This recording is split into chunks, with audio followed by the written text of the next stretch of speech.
Rajamouli bad sentiment. Devara అధిగమిస్తుందా? దర్శక ధీరుడు రాజమౌళి సినిమా అంటే అప్పటి వరకు ఆ హీరోకి ఉన్న ఇమేజ్ ఖచ్చితంగా డబుల్ ట్రిపుల్ అవుతుంది. దర్శక ధీరుడు రాజమౌళి సినిమా అంటే అప్పటి వరకు ఆ హీరోకి ఉన్న ఇమేజ్ ఖచ్చితంగా డబుల్ ట్రిపుల్ అవుతుంది. రాజమౌళితో సినిమా పడితే ఆ స్టార్ రేంజ్ మరింత పెరుగుతుంది. అంతేకాదు పాన్ ఇండియా కాదు పాన్ వరల్డ్ వైడ్ గా హీరో పేరు మారుమ్రోగుతుంది. జక్కన్న సినిమా అనౌన్స్ నుంచి రిలీజ్ వరకు ఆయన కమిట్మెంట్, ప్రమోషన్స్ ఇవన్నీ కలిసి స్టార్ ఇమేజ్ ని పెంచేస్తాయి. అయితే ఇదంతా రాజమౌళి సినిమా చేసినప్పుడు ఉండే పరిస్థితి. ఆఫ్టర్ దట్ అసలు సినిమా మొదలవుతుంది. రాజమౌళి తన సినిమాలో హీరోలను ఒక రేంజ్లో చూపిస్తారు. రాజమౌళి సినిమాతో హిట్ అందుకున్న డైరెక్టర్స్ ఆ తర్వాత సినిమాను ఆ రేంజ్ అంచనాలను అందుకోలేక ఫ్లాప్ ఫేస్ చేస్తారు.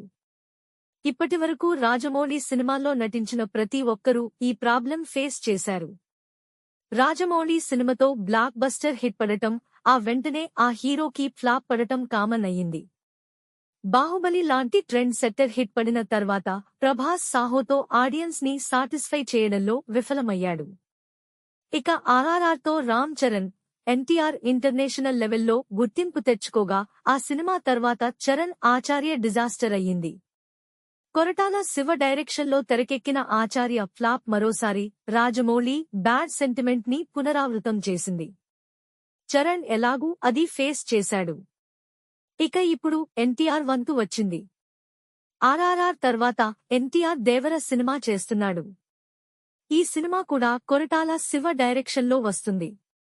ఈ సినిమా ఫస్ట్ గ్లింప్స్ చూసి ఈసారి కొరటాల టార్గెట్ మిస్ అవ్వదని అనుకుంటున్నారు. తారక్ కూడా ఊర మాస్ అవతారంలో అదుర్స్ అనిపిస్తున్నాడు.